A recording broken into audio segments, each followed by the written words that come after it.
In newly released stills from the drama next episode, Seo-Yeon once again speaks to 406 on the phone while pretending not to know who she is, unlike in the past, when he was tense and on edge while talking to the mystery caller.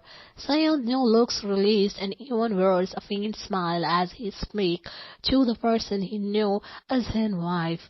After thanking 406 for letting him know Heeju locations, Seo-Yeon catches Heeju off guard with the change in his attitude as he interacts with the threatening caller. Unsure whether Seo-Yeon has caught on to her identity, Heeju gets explosively jealous over her husband, unexpecting flirting with 406.